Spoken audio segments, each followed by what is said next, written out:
Hello bookworms, welcome back to my channel, or welcome generally if that's your first time here. On this channel I talk books. I mostly do book reviews and I do try to bring classics to an eye level.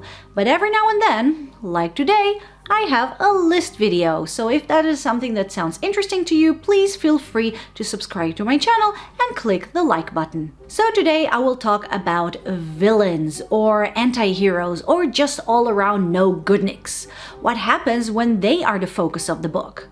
I gathered for you 10 cases where the protagonist of the book is also the villain, and boy is this list interesting. Because every book approaches this subject differently. Every protagonist here is not only a different character, but their villainy is also very different. So I can't wait to share this list with you. But before I do, I have two little disclaimers. Number one, I took the broad approach to the word villain. Some characters here are more sympathetic, others aren't that bad, so maybe they're more of anti-heroes, so don't bother telling me in the comments. I know.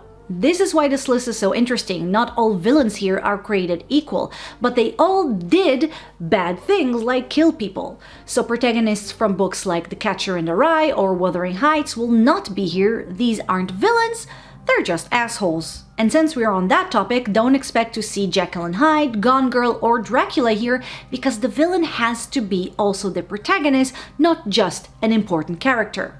And number two, there will be no spoilers here, so if we only find out that the protagonist is the villain at the very end, the book won't be here. And now, let's get into the list in no particular order. First we have the titular Carrie White from Carrie by Stephen King. Carrie is a lonely teenager who is both bullied by her classmates and abused by her religious mother. But when she finds out she has telekinesis, she takes revenge on her tormentors. Now this is definitely a case of a likable villain protagonist. Carrie does some horrible things. Basically, she kills a bunch of people and traumatizes many others. But we cannot help but feel sympathy for her. First, she is a victim who was abused until she reached her breaking point. And second, well, she hurts bad people. She focuses on those who hurt her, and so we kind of root for her. Next we have Jean-Baptiste Grenouille from the brilliant novel The Perfume by Patrick Suskind. This is a story of a man with an abnormal sense of smell who grew up in absolute poverty and destitute in 18th century France. He is on a mission to create the perfect perfume that mimics the scent of a woman. And he also lacks any moral code or empathy, so he just kills women in order to harvest their smell. Similarly to Carrie, Jean-Baptiste is a victim of a broken system, but unlike her, he's not that sympathetic. I do feel that we're meant to kind of sympathize with some of his actions and where he's coming from, but he is definitely not the hero here, but a dangerous psychopath. While Carrie's evil was definitely created, Grenouille saw nothing wrong with just taking lives for his own pleasure. Now let's jump to a rather divisive character, the nameless monster from Frankenstein by Mary Shelley, also referred to as the creation, the monster, or sometimes Adam, although the poor guy didn't even get a name. In this classic novel, we have Dr. Victor Frankenstein, who decides to play God and create a living person from body parts. But when he succeeds, he realizes immediately that it wasn't a very good idea and abandons his newly created monster to fend for himself in a world that sees him as nothing but an abomination. The entire novel asks questions about evil. Are people born that way, or are they made so throughout circumstances? In this case, the creature was dealt really awful cards in life, and despite not having bad intentions at first, he does end up murdering people, in his eyes as revenge, both on Dr. Frankenstein, who created and abandoned him, but also on the entire human race, which he sees as the villains. The idea of following a protagonist who is kind of also the villain is a very interesting one. Obviously, I'm making an entire list about it and should lead to great debates about human nature. And you cannot have those discussions without the book Frankenstein, where it's obvious that despite the creature doing some horrific things, you can't let the person who made him like that off the hook. Also, if you want more info, I did a complete review on this book, also on The Perfume, and a bunch of other books I will mention on this list. I will link all of them in the description box if you want to check them out. The next protagonist is less philosophically ambiguous. It's pretty obvious that he's a bad man doing bad things, and he is Frederick Clegg from The Collector by John Fowles. Clegg is a lonely, socially awkward man who sees beautiful teenager Miranda one day and decides that he must have her. So he kidnaps her, thinking that if he treats her right, with time she will get to know him and fall in love with him. Now this is a pretty cut and dry case of the readers following a bad person. It is not a question of maybe he is misunderstood, nor does the book try to make us sympathize with him.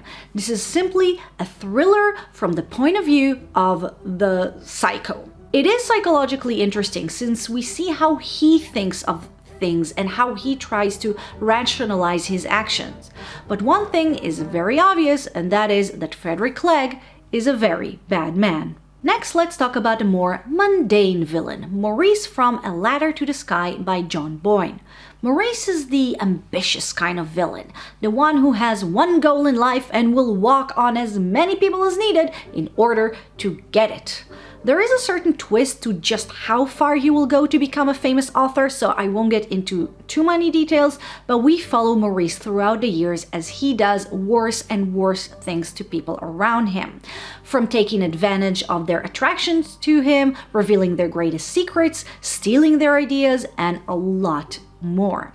This book is interesting because even though we're never meant to like or sympathize with Maurice, it does toy with us in regards to who this man really is. I found myself really liking him at the beginning, only to realize he did something very cruel, and then I thought, well, maybe he didn't realize just how bad it was, and little by little I saw just how he presents himself to others is a mask that the more we get to know him, the more it slips. Not the best book ever, but definitely has an interesting point of view. From the mundane, we jump to probably one of the cruelest protagonists here, Alex DeLarge from A Clockwork Orange by Anthony Burgess. Most of the characters I talk about here either didn't really understand what they were doing, or in their minds were justified in their actions. Not Alex. He loves violence, causing fear and pain, and is telling the story from a first-person perspective without any remorse for his actions. Alex is a teenage hoodlum leading a gang of droogs and doing unspeakable physical and psychological damage, until he's caught, put in prison, and made to participate in an experiment to basically brainwash him to be a good person. Similarly to Frankenstein, this book deals a lot with the question of free will. Do we choose to do evil things, or are some people born evil? But the approach is very different, and the focus in this book is the question of, if an evil man is forced to do good things, is he really good? If he's conditioned to feel sick every time he encounters violence and therefore avoids it, does he really have a choice? The next protagonist is a little different because he doesn't hail from a book but from a play, and this is the titular Macbeth from the play with the same name by William Shakespeare. This is an interesting story because Macbeth starts as a regular good protagonist and slowly loses both his morals and also his mind. A loyal Scottish soldier, Macbeth hears a prophecy that he will become king. His ambitious wife convinces him to make the prophecy happen and murder the current king and his sons, which leads Macbeth to murder others, and eventually both he and his wife lose their minds. Macbeth becomes quite literally mad with power and guilt a little bit. This is a great tragedy and one of my favorite Shakespearean plays, and the man was brilliant. The reason his plays are still famous is that he wrote about psychology and philosophy. And in this one we have a tragedy of a good man who I think, at least at first, thought he was doing the right thing. But things spiraled out of control and he became a tyrant and a villain. We're staying on the same idea of people's guilt and the aftermath of evil, so let's talk about Rodion Romanovich Raskolnikov from Crime and Punishment by Fyodor Dostoevsky. Raskolnikov was never a nice person. He was antisocial and quick to anger from the beginning. But then he commits murder, which shakes him, and he spends the rest of the book battling guilt and fear of getting caught. This is a story where an unpleasant man commits a serious crime and how his entire world falls apart due to it. All the while, Raskolnikov himself is a rather interesting character, being a nasty person generally, but also feeling more remorse about himself than his own victim, understanding that he did something wrong, but also not really caring at the same time. He undergoes a process of understanding himself, why he did it, and who he really is as a person. Next, let's talk about Patrick Bateman from American Psycho by Bret Easton Ellis. Bateman is a psychopath, but in a world where this makes him look like an average guy. Corporate America of the 1980s. During the day, Bateman is a business shark, a wolf in wolf clothes. But that's the cutthroat world we live in. But every time something annoys him, even if it's rather minuscule, he murders people, most of them randomly, and then goes with his day like nothing happens. I know the movie is a bit more streamlined than the book, but the book is just about a regular guy with real bloodlust who randomly and brutally, I mean it, brutally, murders people. He isn't remorseful, it's not a question of morals or nature versus nurture, it's mostly criticism of today's world, the 80s, and how Bateman is a representative of our dog-eat-dog society. And lastly, let's talk about Jack Griffin from The Invisible Man by H.G. Wells. Griffin is the titular Invisible Man who basically wreaks havoc wherever he goes. He is no doubt a villain, and he may not be a sympathetic one, but his life as an Invisible Man is definitely not easy, and he can't go visible again. You do feel a little sorry for his miserable existence until you remember how much of a bastard he is. You might expect a book like this to be a little bit like Macbeth, about how being invisible turned a good man evil, but no, he was always bad. Being invisible just enabled him to be his true self. And those were 10 book protagonists who are also the villains. I really liked creating and editing this list. I always gravitated toward villains. I usually just find them more interesting than protagonists, and putting them in the spotlight does give us a really interesting point of view. They say that the best villains are the ones where in their own stories they are the heroes. And there are great examples of it, and how even though they are the storytellers here, we still see them as the bad guys. We had victims letting out their frustrations and psychopaths let loose. We had people who started good and those who just became worse as the book progressed. Some of the most interesting aspects here are the differences between these people. How did they become who they are? How do they see themselves? Are they also victims? And the answers to those questions usually lie in the books themselves and also the authors. What are they saying about people, about our contemporary society? What's the book's focus? Human nature? The flaws in our system? Or something else? Now, this was obviously a very condensed list on a topic that deserves a greater discussion, but I wanted to keep this list relatively short.